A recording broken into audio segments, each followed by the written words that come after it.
Buenos días, buenas tardes, buenas noches a todos aquellos que nos sintonizan, nos acompañan en este quinto día del primer seminario virtual internacional Historia Marítima y Arqueología Subacuática en Iberoamérica. Para el día de hoy tenemos una ponencia muy interesante. Nos vamos a trasladar hasta el área de Argentina con la doctora Dolores Elkin, quien es una de las referencias en arqueología de contextos subacuáticos en toda Iberoamérica. Sus trabajos de investigación la reconocen como una de las pioneras de este campo en América del Sur. El naufragio de la corbeta inglesa Swift, naufragada en 1770, es uno de sus primeros descubrimientos y marca una línea de investigación sobre naufragios ocurridos en la Argentina. Uno de sus más recientes estudios trata sobre el registro de la fragata española Purísima Concepción, que naufraga en Isla Grande de Tierra de Fuego en 1765, entre otros datos.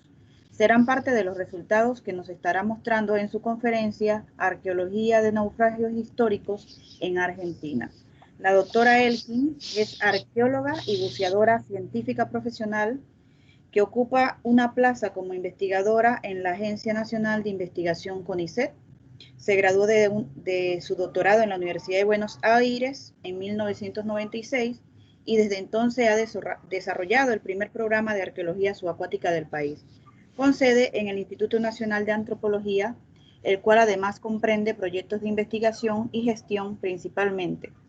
Igualmente, ha trabajado como profesora en la Universidad de Buenos Aires y en la Universidad Nacional de la Provincia Central de Buenos Aires, contribuyendo al desarrollo de la especialidad de arqueología subacuática, tanto a nivel de graduado como de posgraduado. Así que sin más preámbulos, démosle una cordial bienvenida a la doctora Dolores Elkin. Bienvenida, adelante. Muchísimas gracias, Rita, por la presentación. Un gran saludo a todos los presentes y en particular a mi colega Abner Alberda y a las autoridades de la Universidad de Panamá y a las entidades que están apoyando esta iniciativa tan positiva del seminario que culmina el día de hoy. Antes de comenzar, solamente quiero hacer una aclaración. Yo no he descubierto la corbeta Swift. Sí me ha tocado liderar la investigación arqueológica, pero fue descubierta por buzos locales de la localidad de Puerto Deseado y me voy a referir a ellos muy pronto.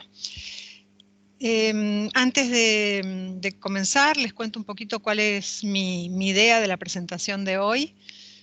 La verdad que dudé si referirme a varios casos en el tiempo de mi exposición o a menos casos en más profundidad. Y opté por la segunda alternativa. Voy a presentar dos ejemplos de naufragios históricos en Argentina desde el punto de vista de su investigación arqueológica, que son casos bastante diferentes y por eso me pareció interesante compartirlos con ustedes y al final, bueno, por supuesto va a haber un espacio para preguntas, para consultas, para el intercambio que sea necesario. Así que ahora sí voy a compartir pantalla y empezar la presentación y siguiendo una idea que me dio nuestra colega Iliana ayer, creo que voy a apagar mi video para facilitar el desempeño de internet durante la presentación.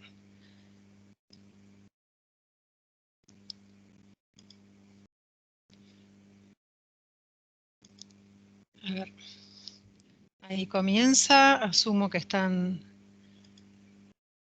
viendo.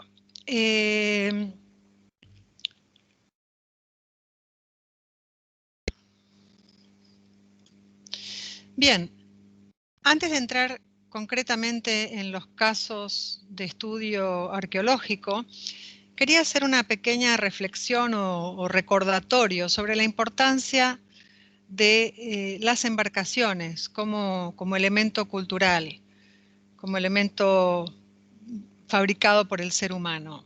Y coincidirán conmigo en que constituyen uno de los elementos más directamente relacionados con el agua, quizás el más directamente relacionado con el agua. Y a través de la historia de la humanidad ha habido embarcaciones de todo tipo, generalmente vinculadas con la función para la cual fueron concebidas, como ser, por citar solo unos pocos ejemplos, embarcaciones destinadas al transporte de pasajeros, al transporte de mercaderías, actividades extractivas de recursos provenientes del agua, como ser embarcaciones pesqueras, embarcaciones también en apariencia simples o sencillas, como son las embarcaciones de tradición indígena, en este caso una gran canoa monóxila perteneciente al grupo sociocultural Lengua del Paraguay en tiempos históricos, pero este tipo de canoas realmente han tenido una, digamos, una performance, un desempeño muy apropiado a lo largo de milenios para muchos grupos indígenas del continente americano y de otras partes del mundo. También a modo ilustrativo, otro tipo de embarcación de tradición indígena, las famosas balsas o embarcaciones de totora, que reciben varios nombres, pero están hechas siempre con estos juncos llamados totora, muy emblemáticas para el lago Titicaca, tanto del lado peruano como del lado boliviano, y desde luego desde tiempos prehispánicos. Yéndonos un poco al otro extremo, tenemos estas mega embarcaciones que vemos hoy día y que la gente de Panamá seguramente ve pasar a diario, ya sea en dirección hacia o provenientes del canal, dado que son embarcaciones que transportan una tremenda cantidad de mercaderías, o sea, son embarcaciones mercantes, y todos recordaremos que hace pocas semanas pudimos presenciar y ver, por lo menos en la televisión o en los medios de prensa, ver ese barco portacontenedores que bloqueó el canal de Suez durante varios días, causando un problema grande desde el punto de vista del comercio mundial, incluso afectando las bolsas, ¿no? Y los mercados, que si mal no recuerdo medía alrededor de 400 metros de eslora, algo que cuesta realmente imaginar esos tamaños. Hablando de tamaños, tenemos también este tipo de embarcaciones de placer, que al día de hoy son verdaderas ciudades flotantes en las cuales se realiza todo tipo de actividades. Cuesta también imaginar, yo nunca he viajado en uno de estos cruceros, pero sé que tienen cosas de lo más exóticas como, no sé, pistas de patinaje, lugares para hacer escalada, por supuesto piscinas, todo tipo de gastronomía, lugares para entretenimiento, bibliotecas, etc. Y algunas de estas embarcaciones, a pesar de ser tan modernas y disponer de todos la tecnología que hay hoy día de ayuda a la navegación, se siguen hundiendo.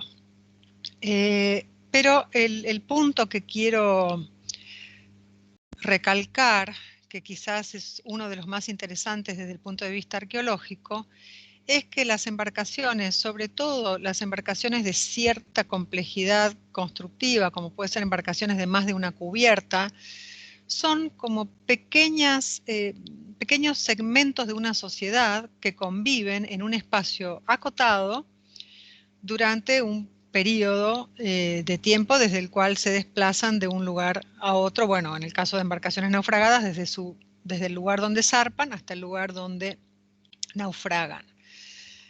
Entonces, lo que resulta de esto es que las embarcaciones naufragadas o pecios son sitios arqueológicos particularmente interesantes, a mi modo de ver, por tres cuestiones principales. Una es porque reflejan esa tan estrecha relación con el agua. Es cierto que ocasionalmente se han encontrado embarcaciones hasta incluso tierra adentro, como algunas que se han encontrado debajo de pirámides en Egipto, pero son casos son casos atípicos. Lo normal es que un barco naufragado esté o en el agua o muy cerca del agua. En segundo lugar, y esto tiene que ver con algo que dije hace unos minutitos, es un sitio arqueológico restringido en el espacio, acotado, algo así como concentrado. Les comenté que suele reflejar una parte de la sociedad, que es esta que se traslada de un lugar a otro en un espacio pequeño, y cuando el barco naufraga, generalmente esa muestra material de esa sociedad queda también acotada en ese espacio. Y de ahí deriva la famosa expresión cápsula del tiempo, a la cual se refirió el profesor Javier Nieto en su presentación del día lunes. Ahora bien, esto hay que tomarlo con cierto recaudo y en uno de los ejemplos que traje hoy lo vamos a ver en más detalle.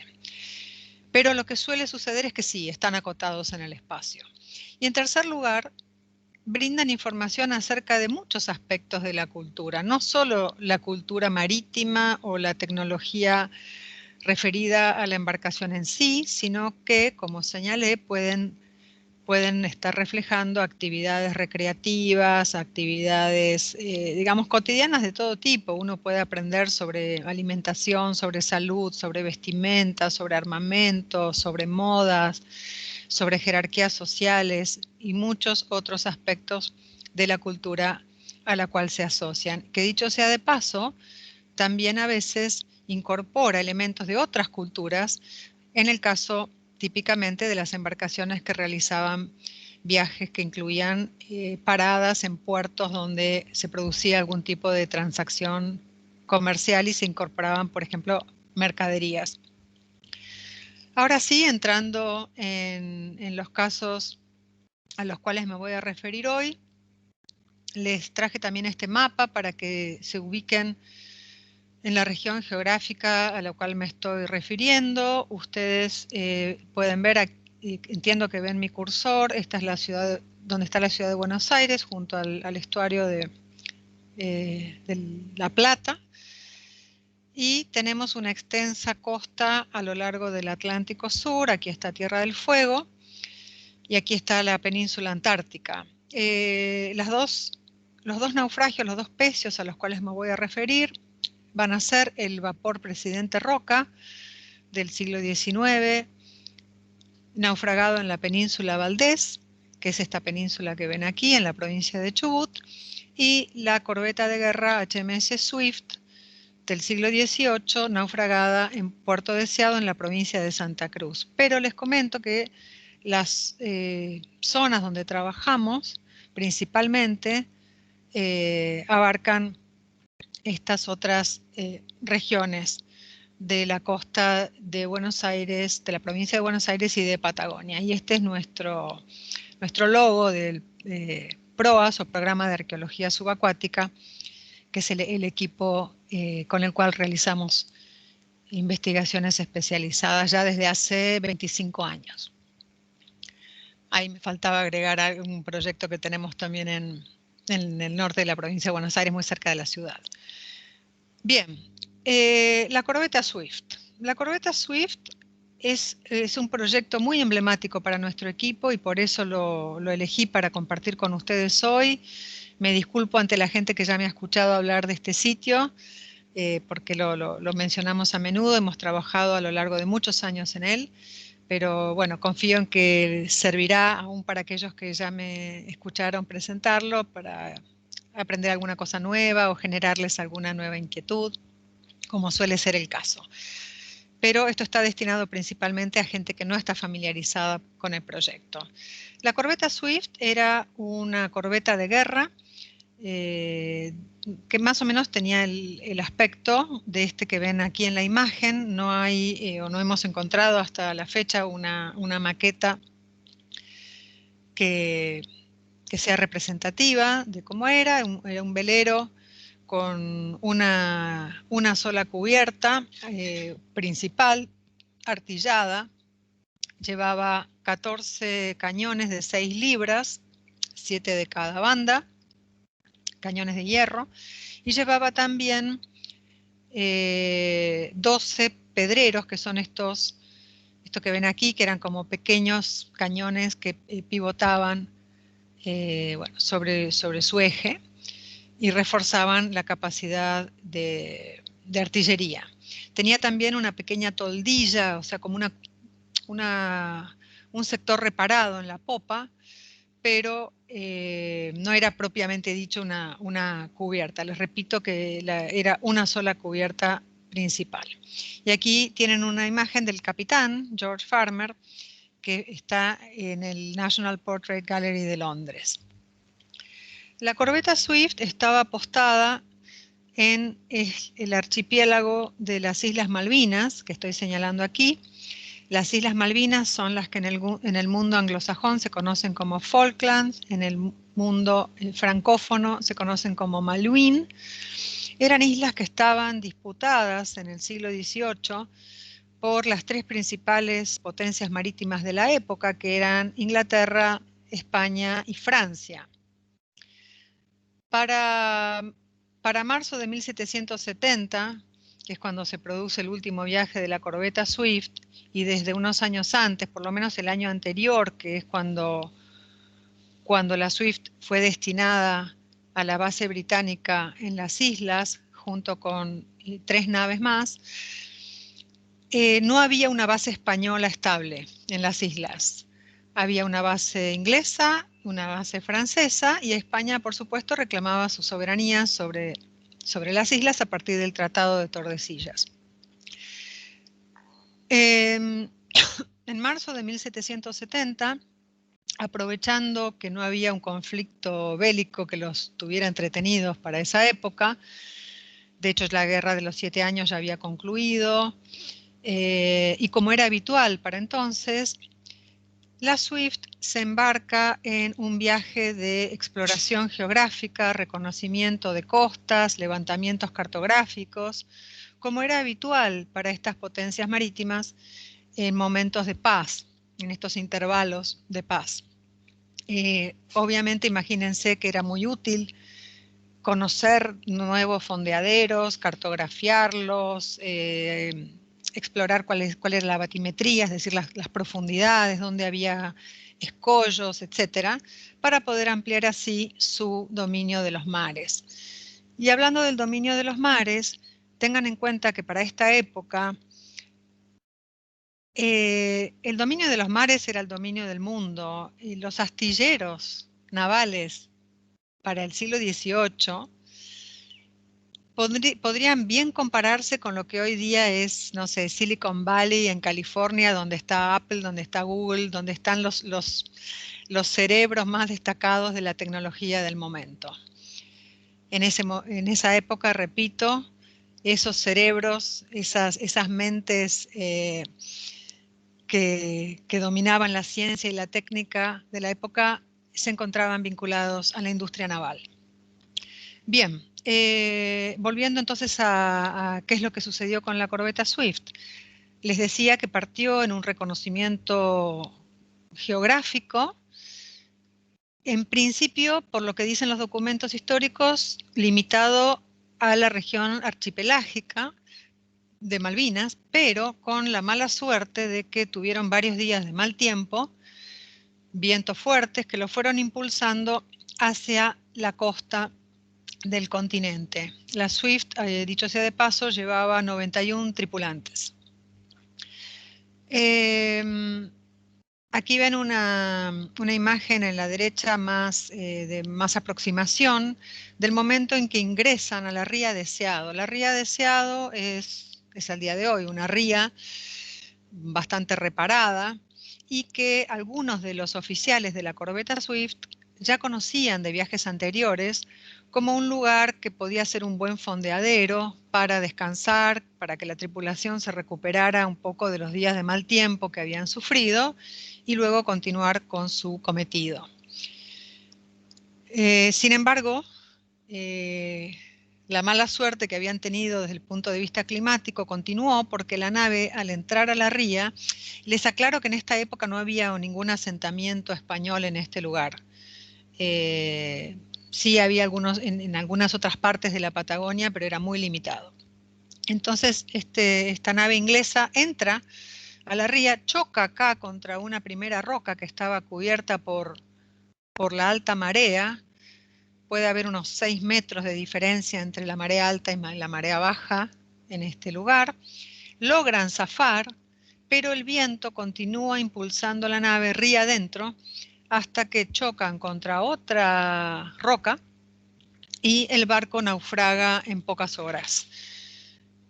Casi toda la tripulación se salvó, solamente 3 personas fallecieron y los que se salvaron pudieron llegar a la costa norte de la ría, que era la más cercana, donde luego se fue desarrollando lo que al día de hoy es la localidad de Puerto Deseado, que enseguida se las voy a mostrar con una foto aérea. Pero para terminar de contarles la historia de este evento, la Swift entonces se hunde, 88 tripulantes se salvan, llegan a la costa, no tenían a dónde ir, estaban a 2.000 kilómetros de distancia de Buenos Aires, era territorio enemigo en principio porque toda esta zona era colonia española y nadie sabía que estaban ahí porque no habían partido con destino a este lugar. Entonces deciden hacer algo que fue una hazaña realmente fabulosa para la época, que es ir a remo hasta las Islas Malvinas a pedir auxilio. Esto lo hicieron 5 marineros y un oficial que realizaron esta travesía. Vuelvo a este mapa de la izquierda. Estos son más de 300 millas náuticas. Piensen que una milla náutica es casi 2 kilómetros, una distancia tremenda para hacerla remo en mar abierto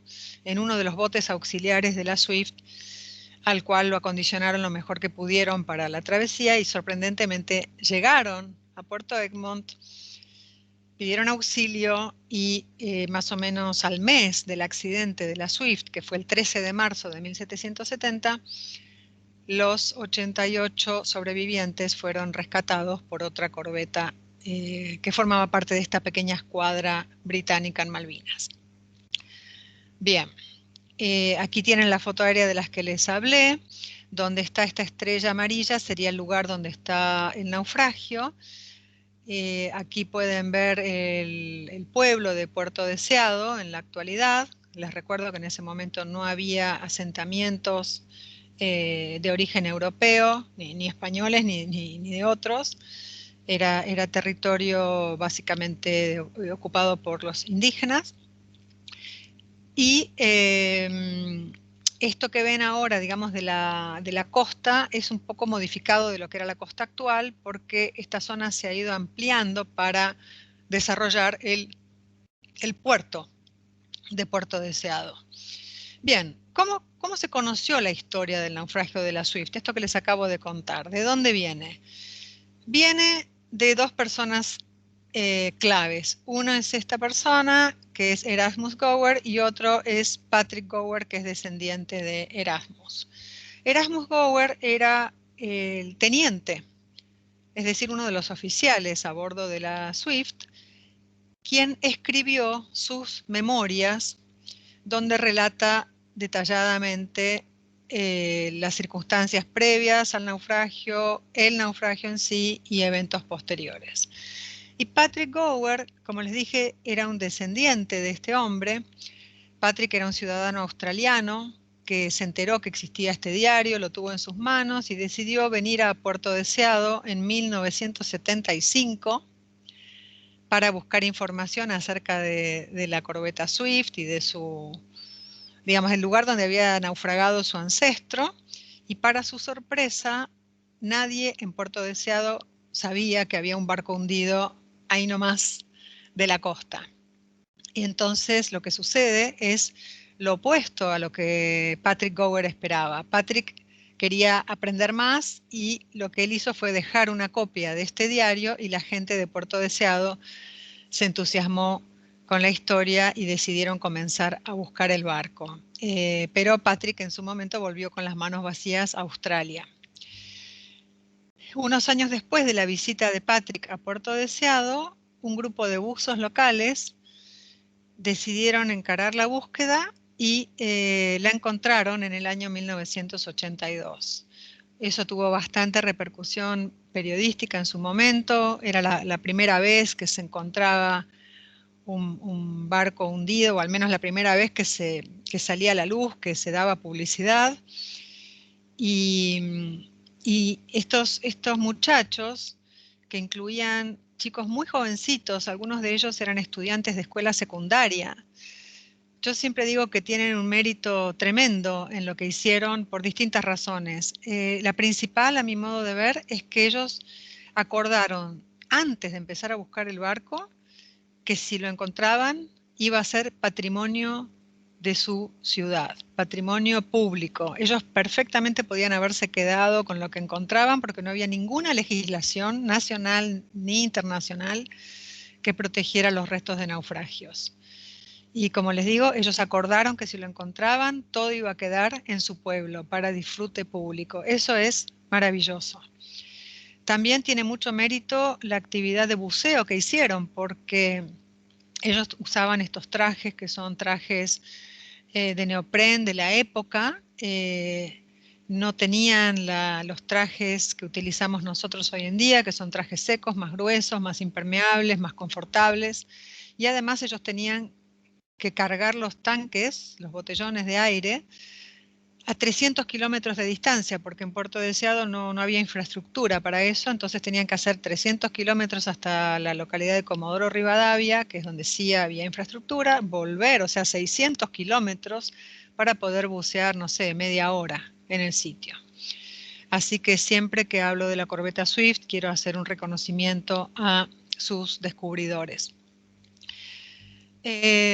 Nosotros nos hicimos cargo del proyecto en el año 1995, digamos, 96, en coincidencia con la creación de nuestro programa de arqueología subacuática, a raíz de que la provincia de Santa Cruz, donde está ubicado el Pecio, decidió que era momento de que un equipo profesional lo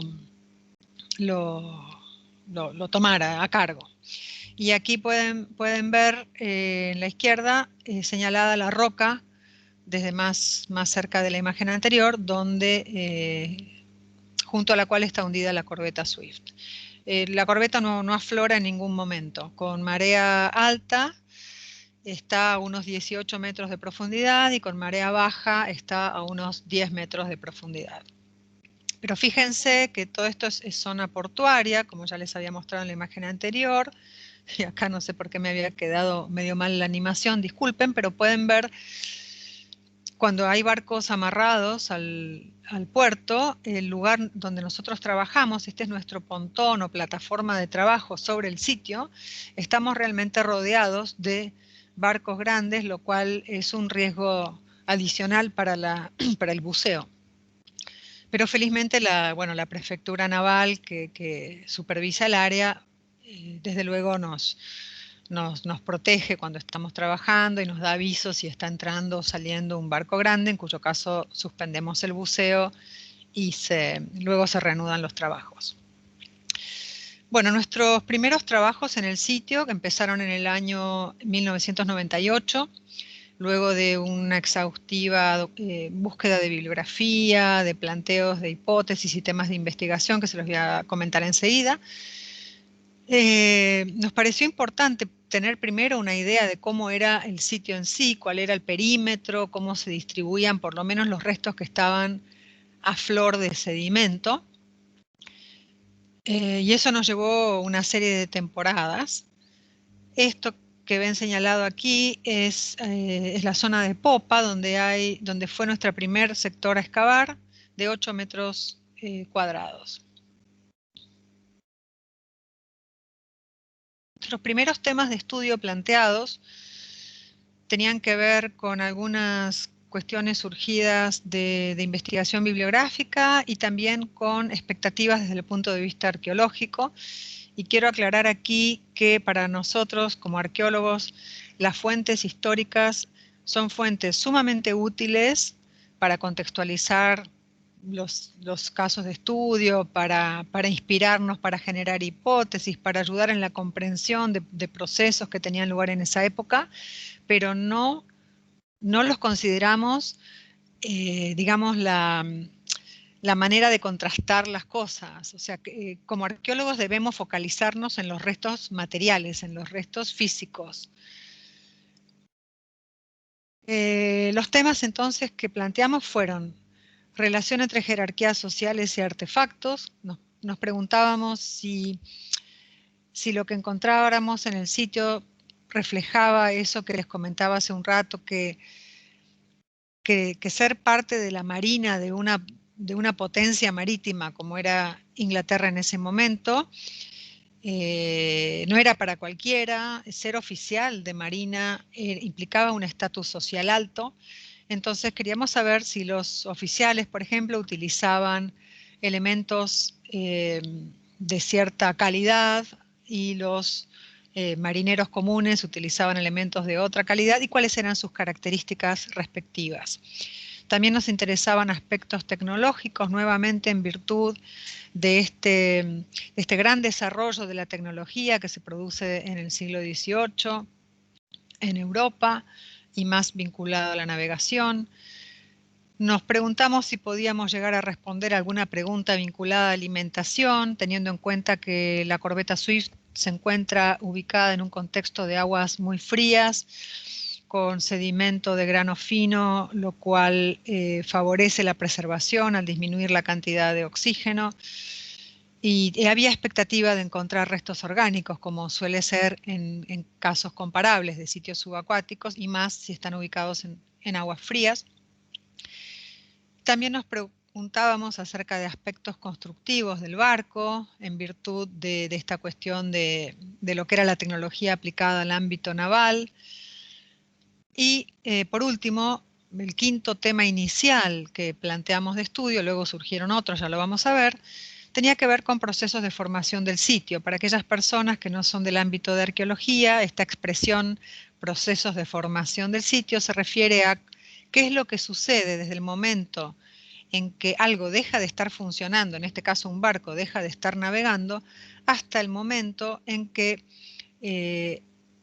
el arqueólogo o la arqueóloga se encuentra con él y comienza su investigación. En este caso habían transcurrido más de 200 años y nos interesaba ver entonces qué había sucedido, sobre todo teniendo en cuenta que es un barco de madera que podía ser afectado por organismos marinos, como los Teredo navalis y otros que perforan o horadan la madera. Bien, les decía que nosotros comenzamos por excavar en la popa. Aquí ven la misma imagen que les mostré antes, pero ubicada de manera invertida. Acá tenemos la popa a la derecha, la proa a la izquierda, para que sea más concordante con esta imagen que ven aquí, que sería un dibujo del detalle de los primeros, del primer sector de excavación. Les dije que eran 8 metros cuadrados, cada una de estas grillas tiene 2 por 2, son de acero, inoxidable por supuesto, con patas telescópicas para poder compensar la inclinación que tiene el barco, porque el barco está escorado en más de 60 grados, o sea, imagínense que no está apoyado sobre el fondo, sobre su quilla, sino que está caído sobre un costado, que es el costado de babor o el lado izquierdo mirando hacia la proa. Y este es el elemento que utilizamos para excavar, que es una draga de agua, a veces se la denomina sorbona, pero funciona a inyección de agua, es decir, desde superficie entra agua por aquí, que es una manguera más angosta, se genera el efecto de succión conocido como efecto Venturi, y este otro tramo, esta manguera más gruesa, es la que funciona como aspiradora, pero aclaro, esto es importante para la gente, sobre todo para la gente que no es de arqueología, no se excava con esto, no se excava con esta aspiradora, se excava con la mano, con un pincel, con un cucharín, con una espátula, con cualquiera de los elementos habituales que utilizan los arqueólogos en tierra, y simplemente este aparato de succión lo que hace es trasladar el sedimento, que por ejemplo con la mano se lo lleva hasta la boca, fuera del sitio, a un desagote. En otras palabras, la manga de succión haría las veces de lo que serían los baldes en una excavación en tierra, que llevan el sedimento a la zaranda. Y en vez de zaranda, al final de este caño que ven aquí, lo que ponemos es una red, tipo red de supermercado, una malla de una trama intermedia, como para poder retener elementos pequeños que de manera involuntaria pudieron haber sido succionados en este momento. Bueno, y aquí hay otro buzo que está dibujando. Aquí están nuestros típicos canastos con los elementos que utilizamos para el trabajo, que se utilizan en cualquier excavación arqueológica subacuática y que básicamente consisten en cintas métricas, metros rígidos o metros de carpintero, no sé cómo lo llaman en Panamá. Bueno, lo principal es que no se oxiden y que no floten. Bien, ¿cómo excavar? Acá no sé, me quedó mal el título con respecto a la imagen, pido disculpas, pero quería comentar cuáles son a veces las peculiaridades de trabajar en un barco hundido.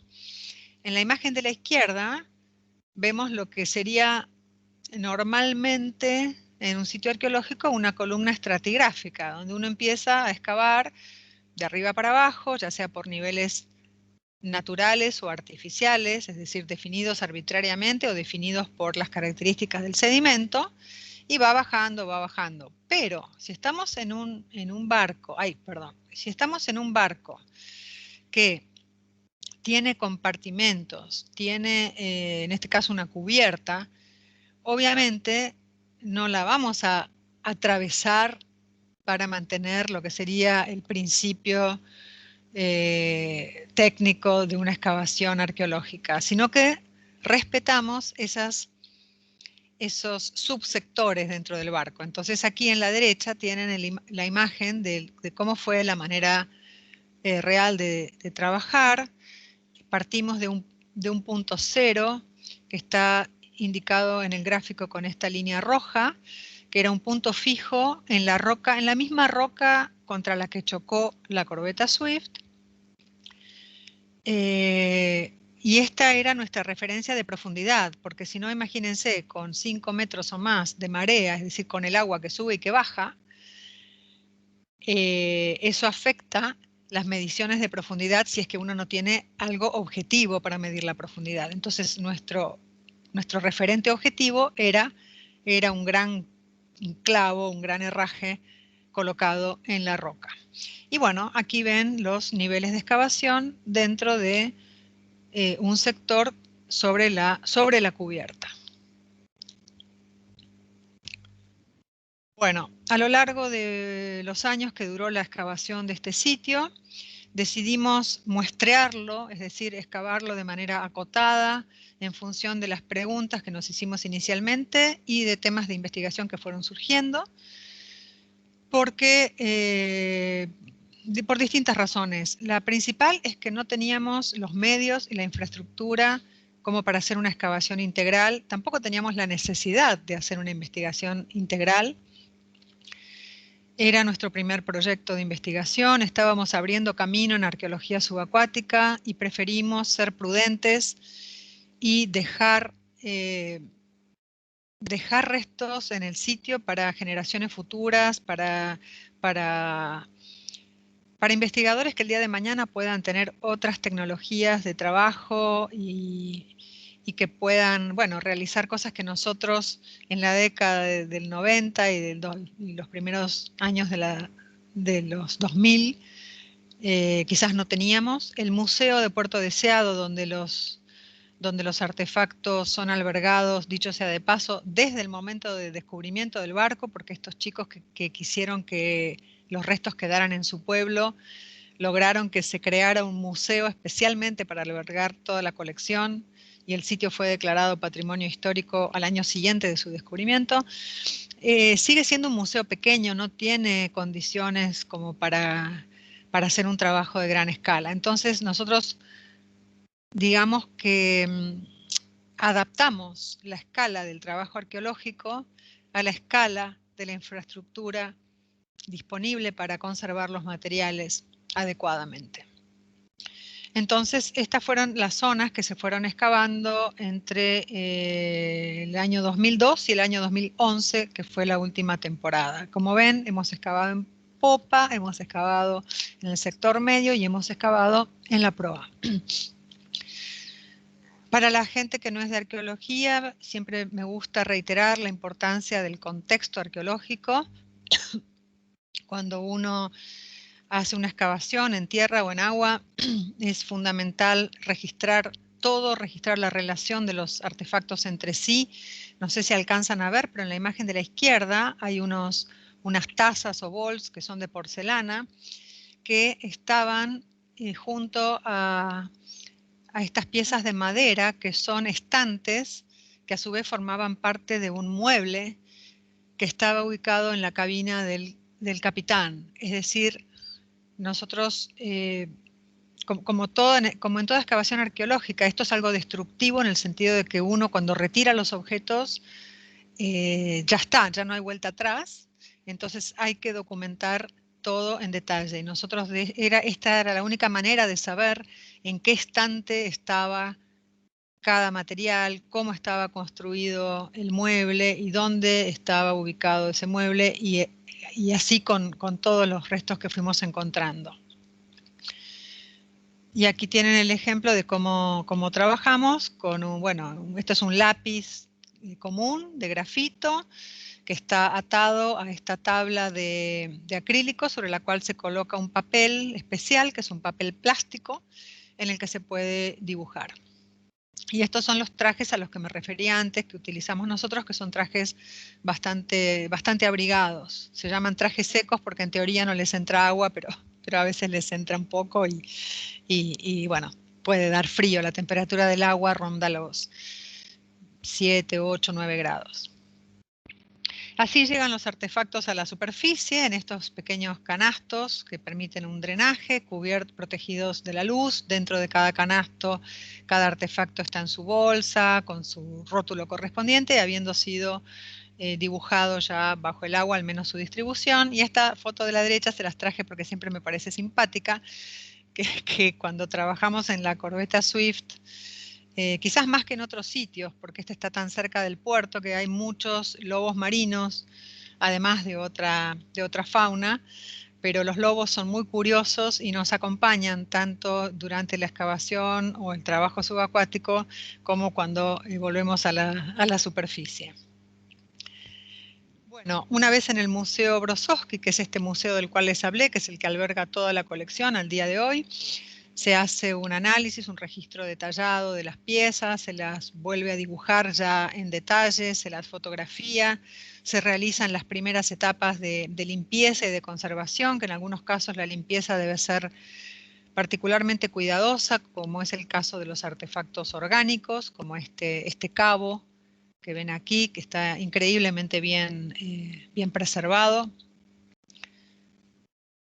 Bueno, se pasan en limpio también los dibujos hechos bajo el agua para empezar a entender cómo es la cosa en un sitio tan complejo como la corbeta Swift, que tiene tantos elementos, tanto desde el punto de vista artefactual como estructurales del barco en sí.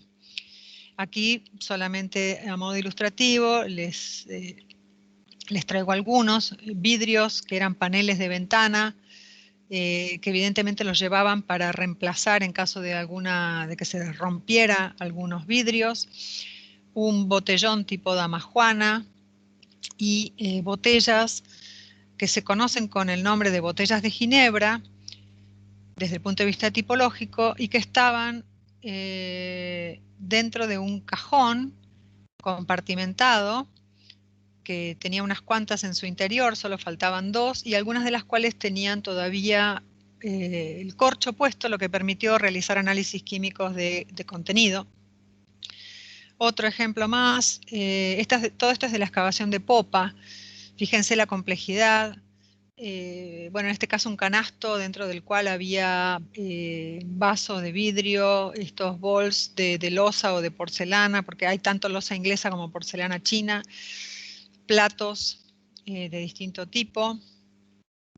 Y estos números, que no sé si alcanzan a ver, supongo que sí, que dice menos 51, son profundidades, y otros números son los correspondientes a los artefactos en sí. Bueno, ¿cómo fuimos avanzando en el conocimiento? Si recuerdan las preguntas que les comenté hace unos minutos, que eran las que nos planteamos al inicio. Bueno, con respecto a lo que consumía la tripulación, no a lo que consumía, perdón, al tipo de artefactos que se asociaba con ellos en cuanto a su condición, digamos, de estatus social, pudimos comprobar lo que era la hipótesis inicial, que es que los oficiales tenían elementos de buena calidad. Lo que pudimos aprender es que estos elementos de buena calidad eran muy variados.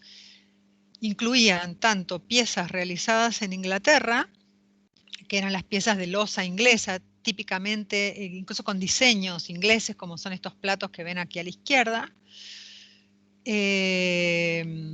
o esta tetera que ven arriba a la derecha, como también elementos ya sea de origen oriental en sí, digamos de porcelana procedente de China, como de loza de muy buena calidad, imitando la porcelana china, que son algunas de estas piezas de aquí, o piezas inglesas con decoración oriental, que si alcanzan a ver, por ejemplo, esta tetera tiene una persona que tiene como un cazamariposas, digamos, es una escena típicamente oriental y no europea. Esto refleja la moda en ese momento en Inglaterra, en la cual la porcelana china y lo oriental, seguramente era lo mismo en otros países de Europa, reflejaba, bueno, lo que era tendencia. Y esto lo vemos en un barco de guerra destinado al Atlántico Sur, en forma de los elementos que transportaban los oficiales, porque estas cosas les pertenecían a los oficiales, esto no era de la Armada. Vemos también en cuanto a la calidad de objetos utilizados por los oficiales, también elementos metálicos de buena calidad. Aquí tienen a la izquierda una cuchara de plata, a la derecha una cuchara de peltre y arriba dos hebillas, una de plata y una de bronce, seguramente de zapato, quizás de cinturón o alguna pieza de indumentaria. También nos preguntábamos qué comían, si recuerdan, y pudimos ver que consumían recursos locales, lo cual es lógico. Esta gente tenía una dieta bastante, no quiero decir pobre, pero bastante restringida en variedad, porque recibían las raciones que les daba el almirantazgo, y tiene mucho sentido que si en algún momento la tripulación tenía la oportunidad de complementar su dieta con algo un poco más variado, lo iba a hacer. Y en este caso, las Islas Malvinas, como otras localidades del área subantártica, son lugares de reproducción de pingüinos, y por lo tanto los huevos de pingüino sin duda habrán sido una delicadeza para la tripulación, o al menos para parte de la tripulación, porque esto lo encontramos en las dependencias de los oficiales. Y también vimos algo muy interesante, que es que evidentemente consumían elementos como semillas, granos y frutos. Ahí tienen la lista de lo que se encontró hasta ahora: mostaza, pimienta, zapallo, uva, nuez moscada, es decir, condimentos, frutos y especias que evidentemente reflejan que nuevamente, al menos para los oficiales, la dieta no era tan pobre. Piensen que la gran revolución en la alimentación a bordo de las embarcaciones más o menos para esta época se da con los viajes de Cook, a partir de los desastres que causaba el escorbuto, donde se dan cuenta que es importante incorporar cítricos, incorporar otras frutas, incorporar verduras en la dieta. Pero bueno, acá estamos hablando de 1770, unas décadas antes de los viajes de Cook, donde ya vemos el acceso a una dieta quizás un poquito más variada de lo que nos imaginamos, porque estas cosas además no figuraban en la lista de lo que el almirantazgo les daba. Y aquí vuelvo al uso de las fuentes históricas cuando uno hace arqueología histórica, en este caso de un barco. Si nosotros leemos y tenemos los documentos de los que el almirantazgo británico les destinaba a sus tripulaciones, no figura la mostaza, la pimienta, el zapallo, la uva y la nuez moscada, y menos los huevos de pingüino. Entonces aquí vemos cómo la arqueología puede proporcionar, a partir de los restos materiales, que son la esencia de su objeto de investigación, en este caso ecofactos, o artefactos, a ver, no son artefactos, quiero explicar para la gente que no es de arqueología, llamamos ecofactos a aquellos elementos de origen natural en los que el ser humano tiene alguna intervención, ya sea porque los transportó o porque se asocia con lo que comen, etc. Sería lo mismo para los restos óseos, por ejemplo, como los que mostró ayer Ilian Sasa en muchos de sus sitios. Ecofactos, por contraposición de artefactos. Bien. Otra pregunta, si recuerdan, era vinculada a la tecnología. Pudimos ver, por ejemplo, en relación a los artefactos de vidrio, que eran bastante característicos del siglo XVIII, realizados con técnica de soplado y de molde, y son, en este caso, son como prácticos, por así decirlo. No son lujosos, pero son adecuados para llevar a bordo de un barco, como son estas copitas, que si ven la base es bastante grande, ¿no? En proporción a la parte esta, que no sé cómo se llama, lo que sería el cuenco. Y bueno, eso es adecuado para y además son robustas, ¿no? Para un barco que se mueve. Uno no quiere que se le estén rompiendo las cosas de vidrio. Aún así, hemos visto variedad, como estos son dos extremos, unos frascos hechos de manera, digamos, bastante burda en su terminación, por contraposición a lo que ven a la derecha, que es un tapón de vidrio que está esmerilado y facetado. Y creo que esta es la última imagen con respecto a la tecnología metalúrgica, a la tecnología, en este caso metalúrgica, que la parte de la izquierda me gusta mostrarla porque es un ejemplo de cuando las monedas se estudian debidamente. Panamá y otros países han sido objetos de saqueo por cazatesoros, en los que típicamente se interesan en las monedas o los lingotes, los metales preciosos. Y fíjense que aquí, solo con 4 humildes monedas de cobre que encontramos en la corbeta Swift, hemos podido, luego de su adecuada limpieza, y poder ver estas imágenes que ven aquí, donde está el anverso y el reverso de la moneda, corresponde a esta que está señalada con la flecha azul. Pudimos ver no solo la tipología de la moneda, sino también estudiar su composición química, y pudimos comprobar que no estaban realizadas de puro cobre, como debía ser el caso, sino con cobre rebajado, combinado con estaño y con zinc, y además en algunos, creo que 2 o 3 de estos casos, si mal no recuerdo, hechas, con molde en vez de acuñadas como debían estar, es decir, eran monedas falsas. En lo personal me parece súper interesante este tipo de estudios que se pueden hacer con las monedas, que hubiera sido interesante hacerlo con las monedas que llevan los cazatesoros, ya sea, bueno, en Panamá, porque digamos es un caso cercano para ustedes, pero que ha sucedido también, por desgracia, en otras partes del mundo. Se puede aprender mucho de los artefactos supuestamente repetidos. No están repetidos. Bien, la imagen de la derecha muestra una reparación de un pequeño candelero que evidentemente fue soldado para mantenerlo útil. Bien, nosotros no teníamos previsto estudiar problemas de salud, pero a raíz del hallazgo de un arcón de madera que contenía frascos y otros recipientes medicinales, pudimos y debimos incluir esta línea de investigación. Fíjense qué maravilla la cantidad de frascos y pequeños recipientes que se encontraron, en algún caso con digamos, con la tapa puesta también nuevamente, lo que permitió estudiar el contenido y aprender bastante sobre lo que era al menos parte de la farmacología en ese momento. Y el hallazgo más inesperado de todos fue el esqueleto completo de uno de los 3 tripulantes que habían fallecido durante el naufragio, que si recuerdan se los había comentado.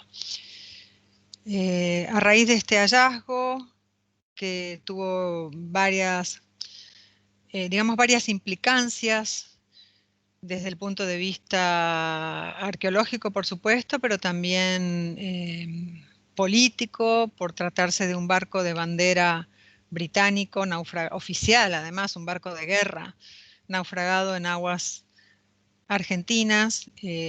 Bueno, tuvimos que dialogar con autoridades británicas y quizás me expresé mal al decir tuvimos que dialogar, quisimos dialogar, más allá que era lo que considerábamos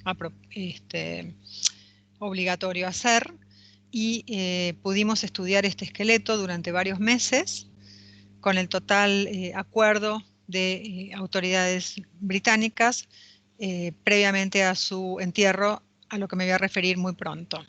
Sabemos que era un hombre joven de unos 25 años de edad, 1,67 m de estatura, probablemente diestro. Esto se sabe a partir de las inserciones musculares en los huesos que permiten determinar, por ejemplo, no sé, si un brazo derecho se usa más que un brazo izquierdo. Seguramente, no sé, personas como un tenista profesional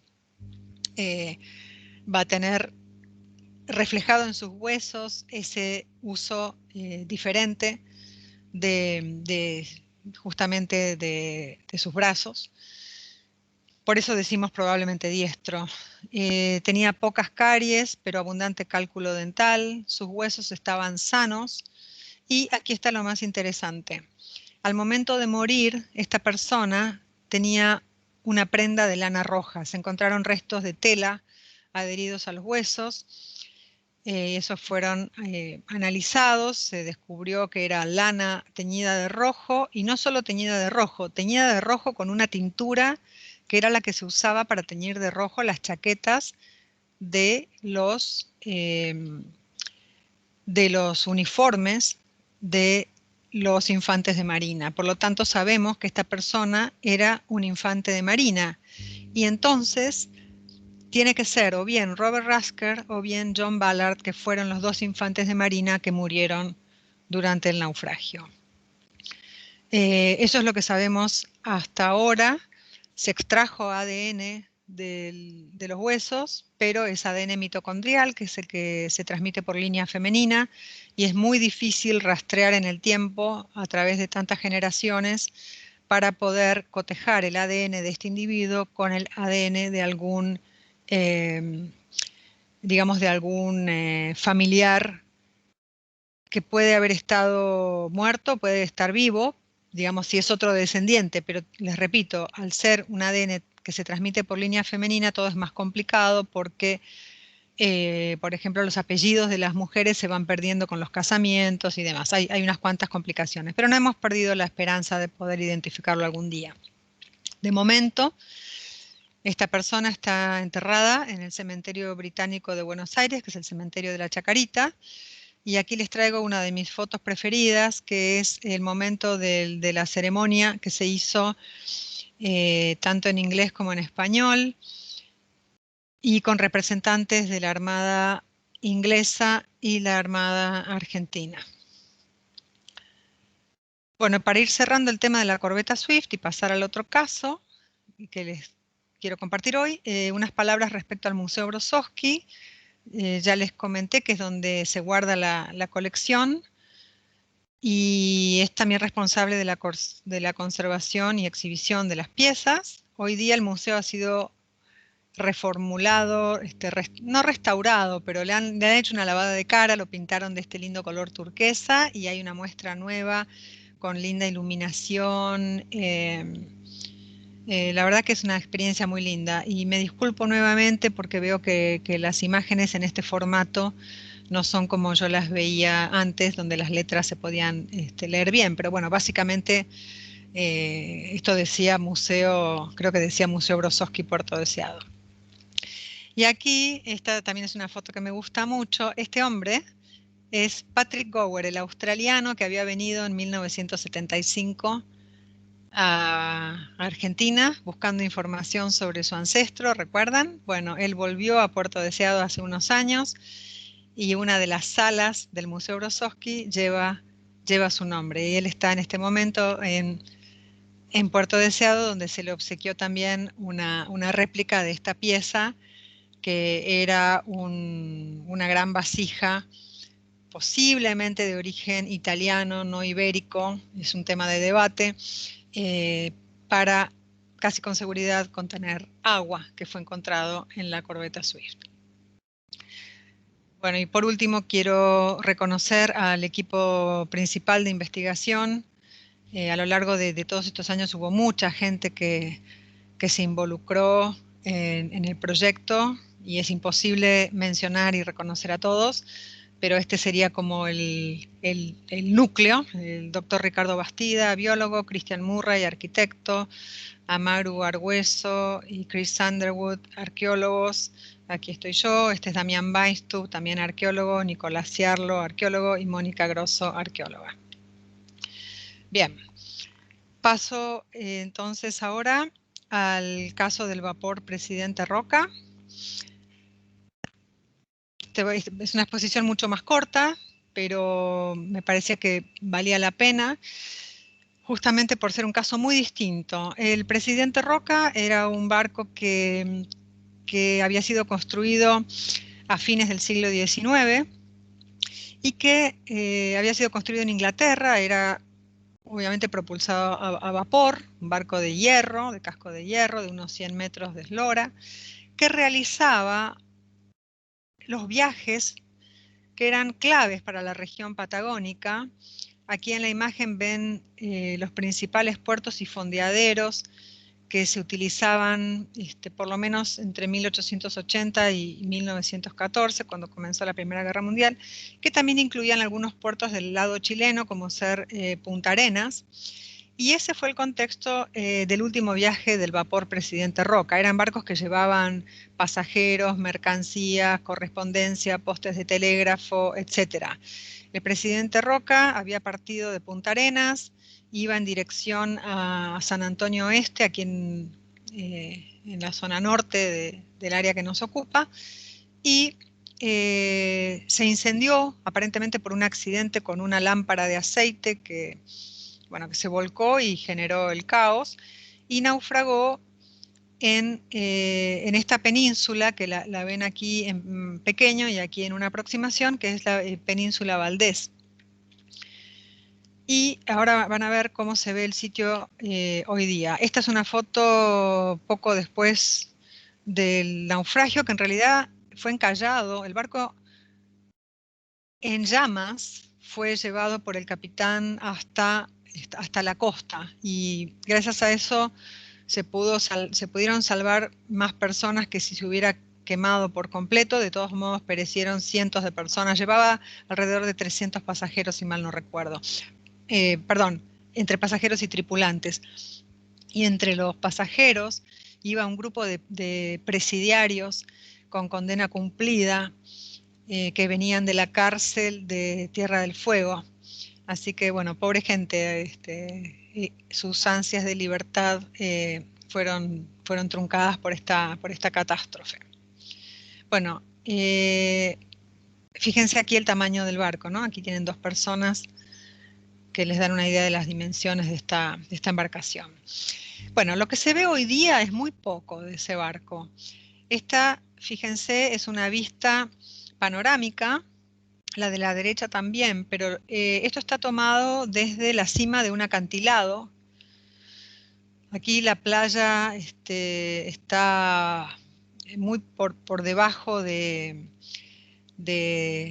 los acantilados, que es donde está la ruta y donde están los asentamientos modernos, e incluso donde estaban hace unas cuantas décadas sin duda cuando naufragó el barco ya esto era así.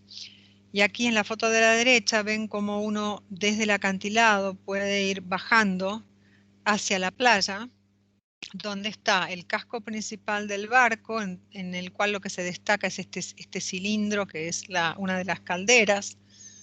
Acá se lo ve también, parte del casco principal, y materiales dispersos a lo largo de la playa y la restinga. La restinga es una plataforma de abrasión que es típica para los lugares donde los acantilados son comidos por el agua y el oleaje que lo va erosionando. Fíjense, aquí se ven pedazos de la otra caldera, ¿no? La que les mostré recién está en su lugar, que es la caldera de babor, y la caldera de estribor, en cambio, está en partes distribuida por la playa. Aquí pueden ver, mirando al revés, desde la playa hacia el acantilado, aquí se ve lo que llamamos la cárcava, o el lugar por donde se puede bajar, esta formación que en realidad luego descubrimos que no era completamente natural, sino que había sido acentuada de manera manual. Perdón, creo que es esta de aquí de la izquierda. Y bueno, y ejemplos de estos pedazos de caldera y otros componentes del casco que se encuentran dispersos. Entonces, lo que se decidió hacer fue un relevamiento detallado de los restos y la apreciación también de toda la distribución de materiales a lo largo del sitio. Esto fue tema de investigación tanto de tesis de licenciatura como de doctorado de esta persona que ven aquí, que es Guillermo Gutiérrez. Bien, a lo largo de una serie de temporadas entonces se realizaron estos relevamientos que les dije. Aquí también está John Riley, un australiano que nos acompañó en la primera temporada en el sitio, una persona súper experta en barcos de casco metálico. Y aquí ven otra vista del casco principal desde proa hacia popa, donde se puede ver lo que queda del fondo del barco, que tiene aquí cosas interesantes como ser estas concavidades que eran muy prácticas para llevar lastre. El lastre en este barco, como en otros que pudimos ver también en la región patagónica y en Australia y también ahí en otras partes del mundo, para esta época era agua, o sea, se utilizaba la misma agua de mar para lastre. Entonces se podía regular, se sacaba, era más fácil sacar y poner agua que sacar y poner, no sé, otros elementos como piedras o lo que fuere. Muy práctico para estas regiones aisladas. Entonces, como resultado del trabajo, se realizó un plano de distribución de los restos. Aquí en la imagen de la izquierda ven el casco principal, que en la imagen de la derecha está en esta esquina que estoy señalando, en el sector inferior derecho. Pero lo interesante es que todos estos números que ven acá pertenece cada uno a algún tipo de parte del barco y que ocupan la playa, la restinga, la pared del acantilado y llegan también a la cima del acantilado. Esto es lo interesante. Evidentemente, este barco fue objeto de lo que se llama salvamento, es decir, una recuperación de sus partes útiles por la materia prima y, bueno, y por cualquier cosa que pudiera ser reutilizada. Entonces acá vemos un muy buen ejemplo de un barco que no es una cápsula del tiempo. Seguramente entienden a lo que me estoy refiriendo. Entonces, viendo con más detalle esta situación, se pudo ver que algunas piezas tenían marcas de haber sido cortadas con oxicorte. El oxicorte es como una especie de soplete, es decir, esto no se hizo en 1909 cuando naufragó el barco, esto es de unas cuantas décadas después, cuando la tecnología permitía, la tecnología disponible incluía el oxicorte. Y también se hicieron estudios de microscopía metalográfica de algunos elementos del presidente Roca, donde se puede ver la diferencia de aspecto que presentan dos muestras, una de ellas cercana, digamos la de la izquierda no afectada térmicamente por el oxicorte y la de la derecha sí, más próxima al lugar donde fue cortado con calor, requiriendo una transformación térmica de unos 850 grados centígrados. Es decir que, si tuviera que sintetizar, y ya estoy terminando, la investigación del presidente Roca brindó información muy novedosa sobre las transformaciones sufridas por los restos desde su pérdida en 1909 hasta la actualidad, y en especial las complejas operaciones de salvamento para reutilizar el hierro como materia prima. Así que, como ven, aún en un barco que no parece muy atractivo arqueológicamente, siempre hay cosas que se pueden aprender si uno lo mira con detalles y se focaliza en los restos materiales y todo lo que nos pueden contar.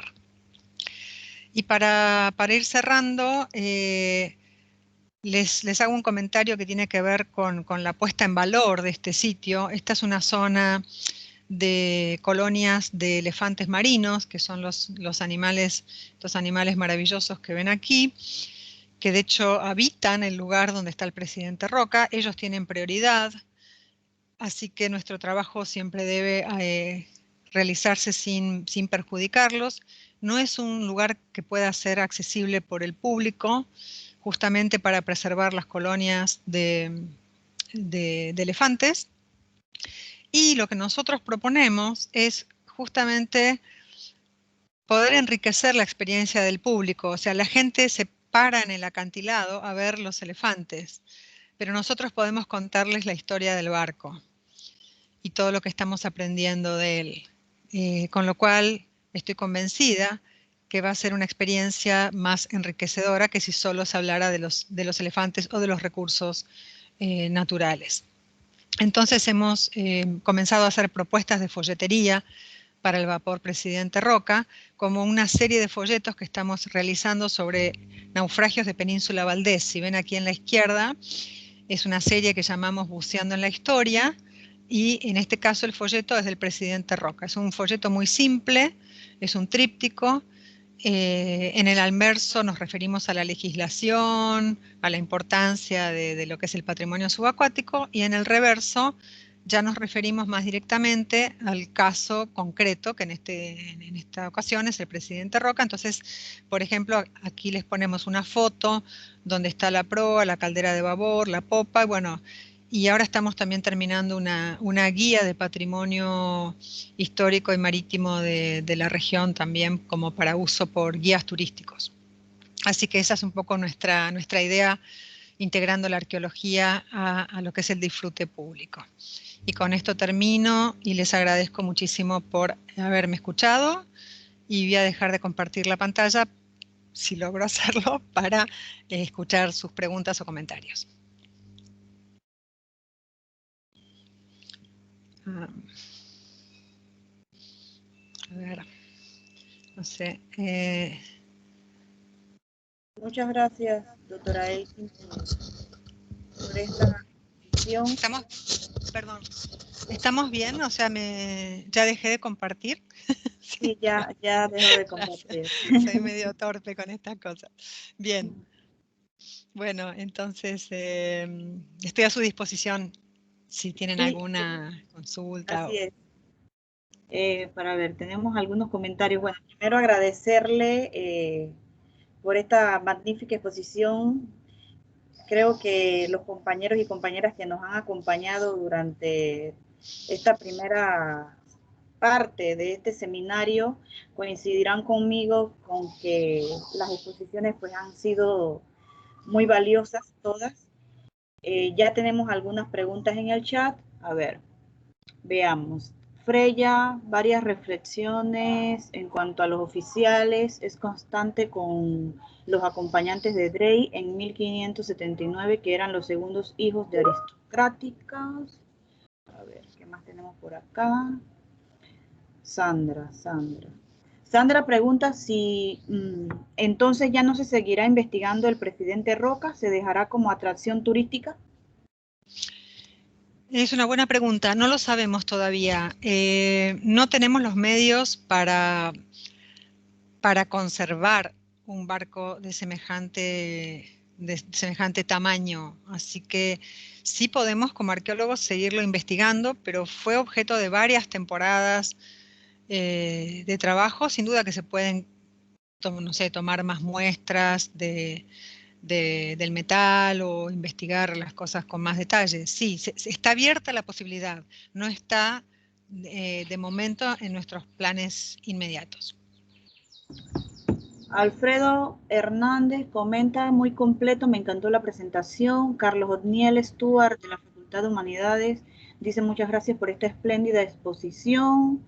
Freya comenta que la presencia de artículos chinos refuerzan las teorías de temprana globalización y pregunta, en los frascos de medicina que encontraron, ¿han podido determinar qué medicinas portaban?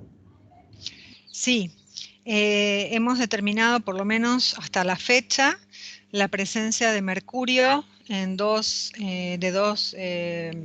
formas, mercurio puro y cloruro mercurioso. En ambos casos, el mercurio es un elemento altamente tóxico, como seguramente saben. Erróneamente se creía que combatía la sífilis y quizás alguna otra enfermedad venérea, pero lo más probable era que la persona a la cual se le administraba mercurio iba a tener más bien trastornos neurológicos.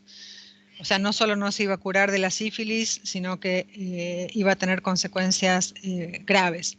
Pero bueno, evidentemente todavía creían que el mercurio era útil. Hemos encontrado también restos de antraquinona, que es una sustancia que se utiliza para favorecer la cicatrización de heridas. No recuerdo si alguna otra, pero tenemos 2 publicaciones al respecto, así que si quieren, con mucho gusto las puedo compartir. Y dicho sea de paso, estoy casi segura que dejé una copia en la universidad cuando estuve en Panamá hace unos años que di una charla. Abner me puede confirmar, del libro que condensa todas nuestras investigaciones en la corbeta Swift. Y si no lo hice, se los hago llegar en cuanto sea posible. Muchas gracias, doctora. También tenemos otra pregunta de Carlos Otniel Stuart. Pregunta, bueno, tomando en cuenta la diferencia entre las dos investigaciones, su pregunta es, en lo que es la arqueología subacuática, ¿qué tipo de naves se preserva mejor, las de acero o las de madera?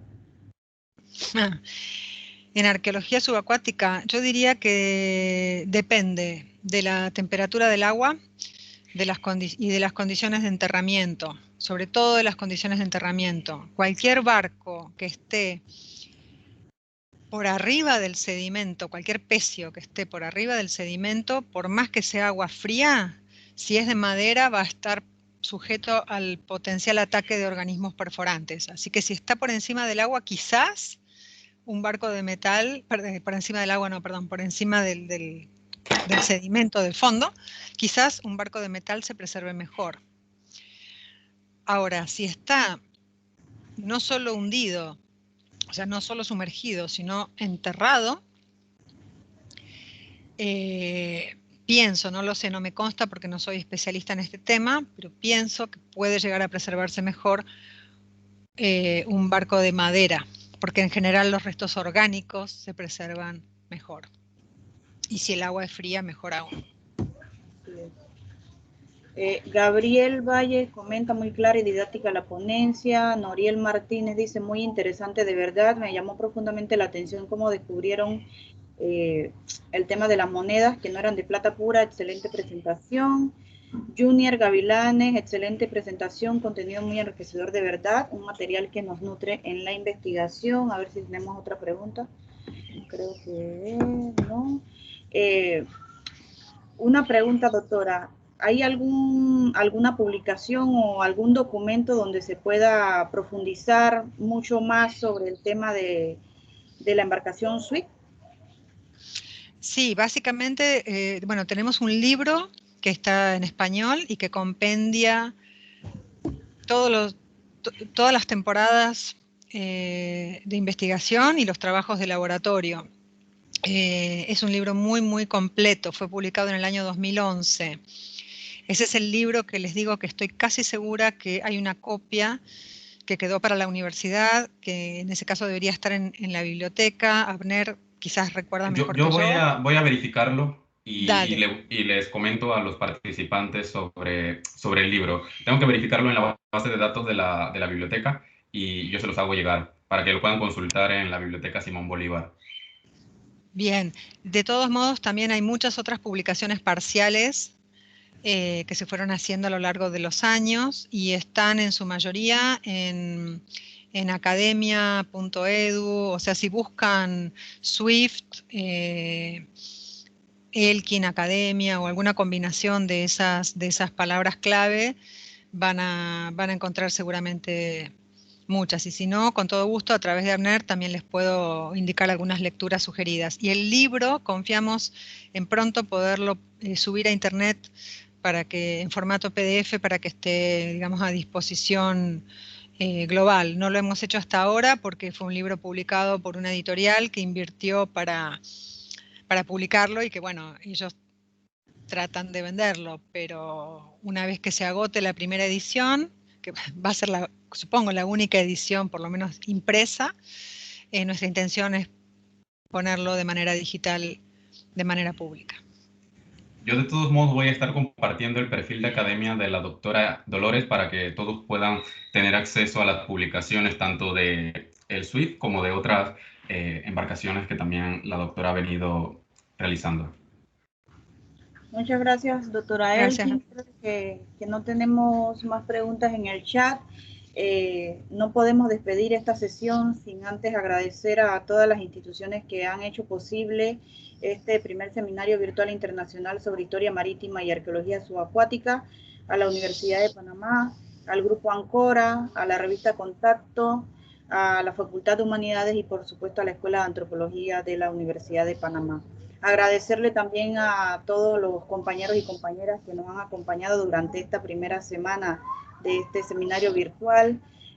Hacer mención especial y un saludo muy cordial a Mónica, que nos ha acompañado desde Cuba. Sabemos pues el tema comunicativo, cómo es con la isla, así que le agradecemos profundamente que nos haya podido acompañar durante toda esta primera jornada, esta primera parte de esta jornada del seminario, al compañero Francisco, a Tello, a Carlos, a Noriel, a Adrián, a Jesús, a Alfredo, a Santiago y a cada uno de ustedes que nos han acompañado durante esta semana. La próxima semana reiniciamos ya para la parte culminante de este seminario, el día lunes, en este mismo espacio, por este mismo canal. Así que no me queda más que agradecerles a todos ustedes, agradecerle a la doctora Dolores por esta magnífica exposición el día de hoy. Y nada, nos vemos la próxima semana. Muchísimas gracias. Hasta luego. Hasta luego, saludos a todos y muchas gracias Saludos. por escuchar. Gracias, doctora.